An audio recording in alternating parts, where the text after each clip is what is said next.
conflit avec le Maroc, l'Algérie est favorable au dialogue. Le ministre de la Communication, porte-parole du gouvernement, Ammar Bellimé, s'est exprimé mardi 25 août, sur les relations tendues entre l'Algérie et le Maroc.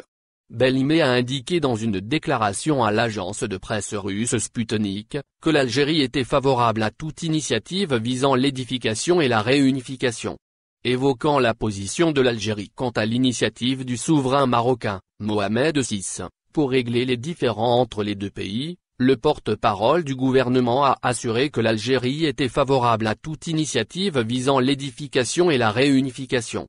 Ammar Bellimé a plaidé pour l'adoption du dialogue, des voies et moyens légaux et de la transparence avec le respect des spécificités et de la souveraineté de chaque pays et des principes fondamentaux de la diplomatie algérienne, basés sur la non-ingérence dans les affaires internes des États.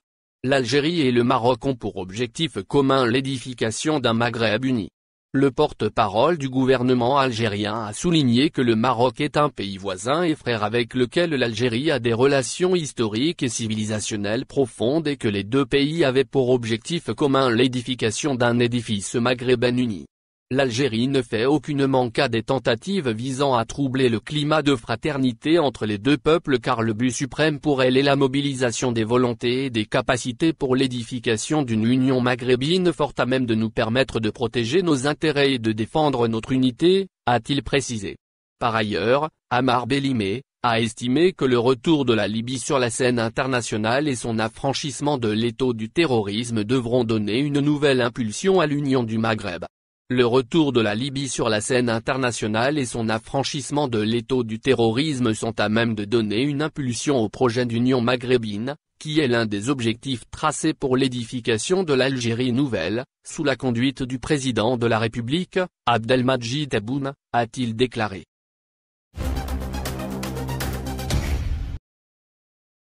Algérie, nouvelle peine de prison contre un journaliste, des partisans du Irak en appellent à l'ONU. Le journaliste algérien Abdelkrim Zeguilech a été condamné, lundi, à 2 ans de prison pour son implication dans le mouvement pro-démocratie en Algérie.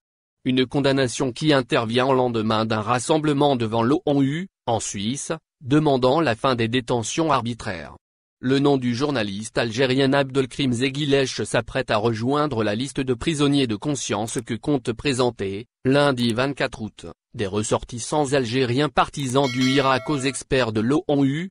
Le directeur de Radio Sarbacane, radio indépendante en ligne, a en effet été condamné à 2 ans de prison ferme pour atteinte à l'unité nationale et outrage au chef de l'État, selon ses avocats, tandis que des militants algériens pro-démocratie s'organisaient à Genève, en Suisse, pour porter devant l'ONU la question des détentions arbitraires en Algérie. Près de 300 partisans du Irak, le mouvement de contestation qui secoue l'Algérie depuis février 2019, se sont rassemblés dimanche devant le Palais des Nations, le siège européen de l'ONU, pour demander la libération de ceux qu'ils considèrent comme des prisonniers politiques. Arborant des drapeaux algériens et scandant des slogans comme « La liberté on va l'avoir »,« Libérer les prisonniers » ou encore les généraux, à la poubelle, les manifestants ont installé des photos de plusieurs personnes condamnées, selon eux, pour leur implication dans le mouvement pro-démocratie. Libérer les prisonniers. Depuis plusieurs mois, les autorités algériennes ciblent les militants du Irak, opposants politiques, journalistes et internautes, multipliant poursuites judiciaires et condamnations. Ces militants contestent l'élection en décembre 2019 d'Abdelmadjid Tebboune, un ex-fidèle du président déchu Abdelaziz Bouteflika. À Genève, parmi les manifestants, Karim Naïtou Slimane, le fondateur de l'organisation Rebuilding Algeria qui rassemble des cadres algériens vivant à l'étranger, a fait part de sa volonté de déconstruire le système mafieux établi actuellement. Nous sommes venus spécialement pour défendre la cause des détenus d'opinion et politique en Algérie, pour défendre aussi les journalistes en prison et pour porter la voix du peuple algérien qui milite et se bat pacifiquement depuis plus d'1 an pour l'établissement d'un véritable État démocratique, a-t-il déclaré à l'AFP. Journaliste en prison.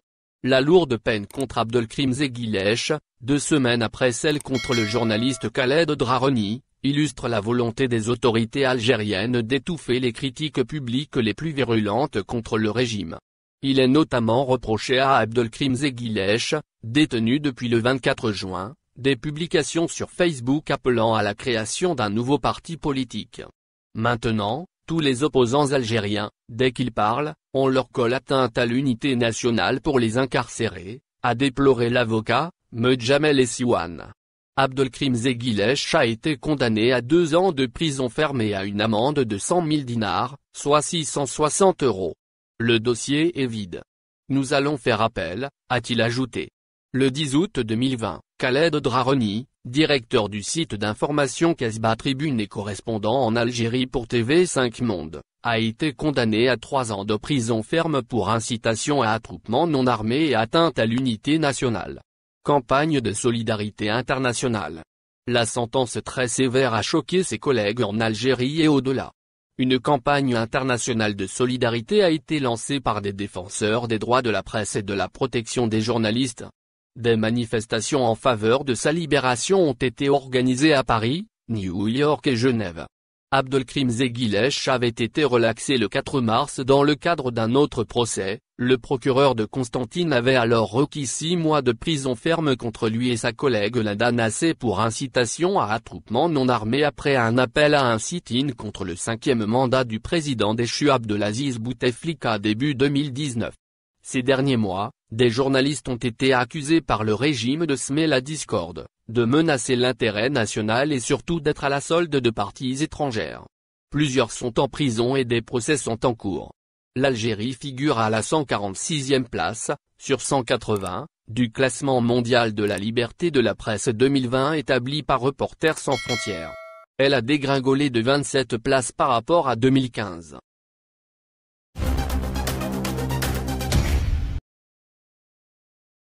Accord d'association avec l'UE, l'Algérie ne peut pas faire machine arrière.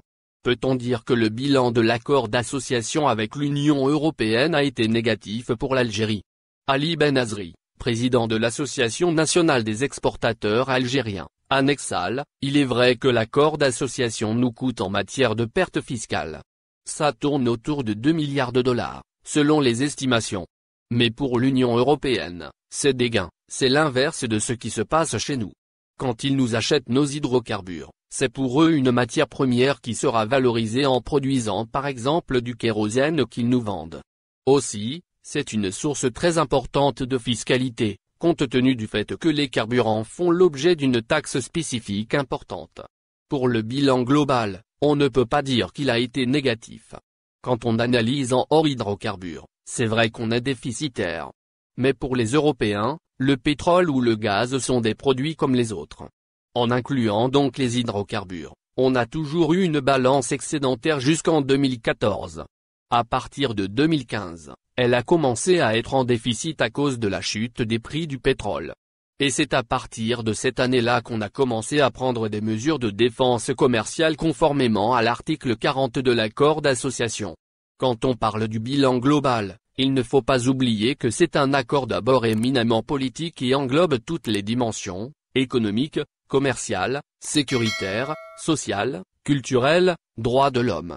Ce que l'Algérie peut se reprocher, c'est de n'avoir pas su construire les conditions d'attractivité pour attirer les investissements, parce qu'il y a un volet important sur cet aspect-là. Puis, on a parfois tout fait pour les repousser à travers par exemple la règle 51-49. La zone de libre-échange devrait en principe entrer en vigueur le 1er septembre prochain. L'Algérie peut-elle encore faire machine arrière? Pour la zone de libre-échange, on y était déjà. L'accord de démantèlement a commencé le 1er septembre 2005 et devait aller crescendo pour que les barrières soient éliminées en 2017. On a demandé en 2010 un réaménagement qui a été effectif en 2012. Le démantèlement dans le sens des importations de l'Europe, c'est 10% par an sur 10 ans. En 2018, on était à 98% de démantèlement. Et pour l'accord d'association? Il est clair que l'Algérie ne peut pas faire machine arrière. Parce que d'abord, l'Union européenne est le premier partenaire de l'Algérie. Ensuite, il s'agit d'un accord global qui est éminemment important pour l'Algérie puisqu'il aborde les questions politiques, sécuritaires, économiques. Se retirer, c'est-à-dire actionner l'article 107 de l'accord qui stipule que pour se retirer on donne 6 mois, Je pense que ce n'est même pas envisageable pour l'Algérie, ni pour l'Union européenne. Je pense que la sagesse va prévaloir. Dans l'accord, il y a l'article 40 qui permet à l'Algérie d'appliquer des mesures de défense commerciale quand sa balance de paiement est déficitaire. L'Union européenne doit prendre en considération l'article précité, s'agissant de mesures de sauvegarde de la production nationale. Que faut-il donc faire? Maintenant il faut chercher comment tirer parti de ce partenariat. L'accord d'association parle de zone de prospérité, c'est son objectif ultime. Il faut donc dépasser l'aspect purement commercial.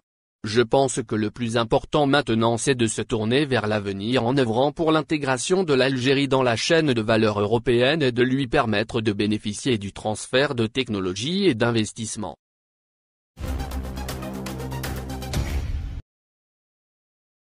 Algérie, voici la nouvelle liste des produits interdits à l'exportation. Le ministère du Commerce fixe une nouvelle liste de produits interdits à l'exportation. Il s'agit d'une liste comprenant 8 produits alimentaires, dont le sucre et les pâtes alimentaires mais aussi les masques et les savons pour les mains. En effet, le ministère du Commerce a mis à jour la liste des produits interdits à l'exportation depuis l'Algérie. Cela dit, dans une note adressée aux opérateurs économiques, la tutelle a stipulé une nouvelle liste de produits suspendus à l'exportation. D'ailleurs, le 10 août dernier, le département concerné avait annoncé dans un communiqué la levée de l'interdiction d'exporter des marchandises produites en quantité suffisante en Algérie. Néanmoins, certains produits subventionnés ou fabriqués à partir de matières subventionnées demeurent interdits à l'exportation, a précisé le dit communiqué. Il convient par ailleurs de souligner que cette décision intervient dans le cadre des mesures visant à garantir la disponibilité des produits nécessaires dans le marché national. Selon le média spécialisé dans l'actualité de l'économie en Algérie, Algérie Eco, cette nouvelle liste comprend 55 positions et sous-positions tarifaires des douanes. Ainsi, l'on retrouve parmi ces produits toutes sortes de semoules, dont les semoules de blé et d'orge. Mais aussi la farine de blé, les pâtes alimentaires, les huiles de soja, le sucre et l'ail. Les masques, les gels et les savons liquides pour les mains font également partie de la liste des produits interdits à l'exportation, a indiqué notre source. Liste des produits interdits à l'exportation détaillée selon la note du ministère du Commerce. Les semoules à ne pas exporter, sont celles produites avec du blé et de l'orge, préparées par méthode traditionnelle et conditionnées dans des sacs ou paquets de moins de 10 kg. De même pour la farine. Celle préparée par méthode traditionnelle et conditionnée dans des paquets ne dépassant pas les 10 kg est suspendue à l'exportation. Toutefois, la tutelle a également interdit d'exporter la farine de blé dur, moulue autrement que par méthode traditionnelle, et conditionnée dans des sacs excédant les 10 kg. Quant aux pâtes alimentaires, 18 sous-positions tarifaires sont comprises dans la dite liste. Cela dit, le couscous, les spaghettis, les nouilles, les lasagnes, les gnocchis, raviolis, cannelloni et les macaronis ne sont pas autorisés à être exportés. Pour rappel, en mars 2020, alors que la pandémie du coronavirus commençait à se propager en Algérie, le président de la République Abdelmadjid Tebboune avait décidé d'interdire 17 produits à l'exportation, en particulier ceux classés comme produits stratégiques à savoir médical ou alimentaire. D'ailleurs les masques de protection, les gels hydroalcooliques et les liquides de désinfection demeurent jusqu'à présent exclus à l'exportation. Dis-nous ce que vous pensez et laissez vos avis dans un commentaire. Abonnez-vous et partagez la vidéo. Merci pour votre attention, et n'oubliez pas de rejoindre la communauté Actuelle Info, ça fait plaisir de vous voir un nouveau membre.